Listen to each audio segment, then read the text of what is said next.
Hey YouTube, what's going on? This is iTalk here, and in today's video we have a brand new video. So today I wanted to talk about the skin leaks that we got this update. Now, I already gave my first impressions and talked about these skins not that long ago here on the channel, but all three of these skins have been the topic of discussion in the community, and I wanted to talk with you guys about it. So there is a big spoiler warning here. I'm going to be going over all of the leaked skins that we got in this previous update.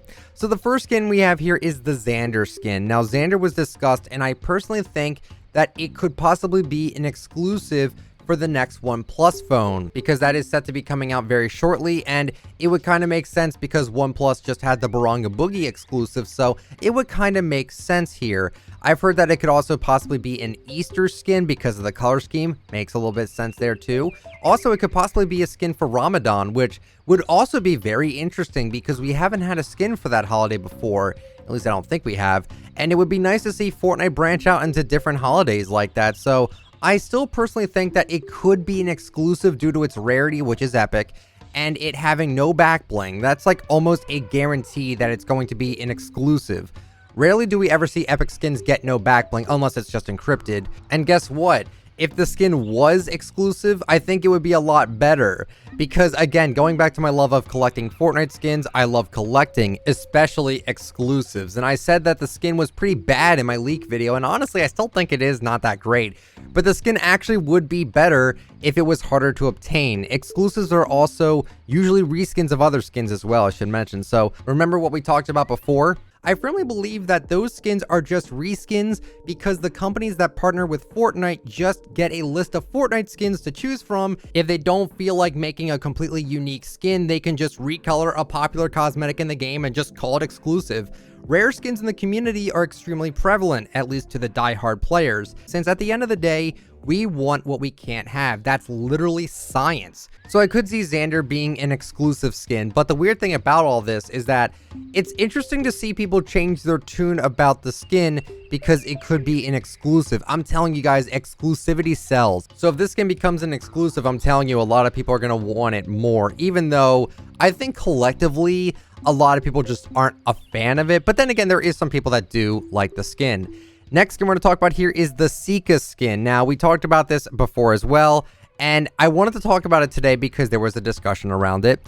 Because there was one artist that I won't name, because the discussion has already kind of been resolved, but I still wanted to talk about it because I thought it was a very interesting discussion regardless. So the tweet said, "I'm happy she came to the game, but of course it could have been based on my concept, but it wasn't. Just wonder why faces are so ugly these days." So the main rebuttal I do see here is that you shouldn't really bash another creation because it wasn't yours. And we will get to this same point with the Brightstorm Bomber concept because it is kind of similar. I'm sure the rebuttal came from an annoyed standpoint. Imagine making a concept for Fortnite and Fortnite makes the same thing you made but in their own way and didn't contact you to get your own concept into the game.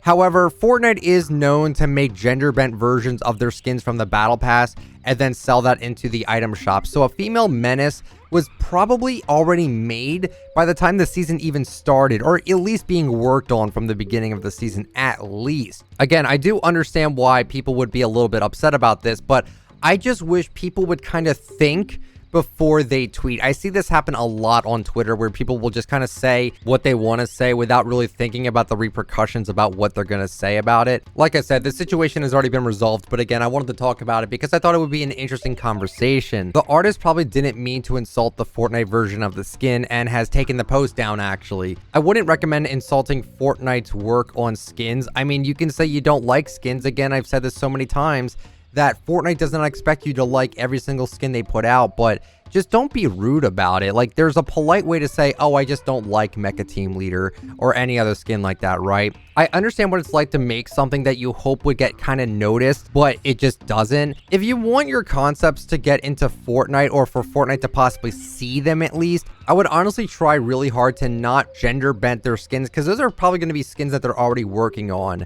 And that could really diminish your chances with actually getting your own concept into the game. But that's just my opinion on it. And then finally, the Brightstorm Bomber was discussed in a few ways. Firstly, I actually just kind of want to give my full opinions on it, as I didn't really have too much to say about it when I first saw it. I actually really like the skin. However, I wish they went with the artist's original character model. That's literally the only thing I don't like about the skin, is that we're getting the same character model again for this sort of skin. Like, they could have went with something more unique to not make it obvious that they're kind of milking the Bright Bomber thing. So the main thing I saw talked about with the skin was that it was being shamed because it was a quote-unquote Ruby clone. Now, Ruby is not very well liked in the art and Reddit community because it's being used and abused in Party Royale in not so good ways. I can understand it that way. And honestly, I do like the Ruby skin, but I also don't like how it's being abused in Party Royale. Kind of like how Recon Expert was abused with clickbait all the time back then. So people had an issue with that, and then Reddit decided to compare it to other more original quote-unquote concepts. And honestly, that was a really stupid thing to do in my opinion. So the person that made the post had their name cropped, probably for good reason. And they said, no offense, but I would like a more original concept. And they compare a concept from Log is Here on Twitter and on Reddit, and essentially throw shade at the Brightstorm Bomber concept. I think that's just so disrespectful. This is something that the Fortnite art community was not a fan of. I've said this before, but you are not forced to buy skins in Fortnite. If you don't like the Brightstorm Bomber, you are not required to pay for it. But when you compare concepts together, it really leaves a sour taste in a lot of people's mouths, especially in the art community. The art community should celebrate when someone gets their concept in the game, because that is an insanely huge accomplishment. That Reddit post is literally everything that the art community despises. Being compared and seeing whose concepts are more original and more unique.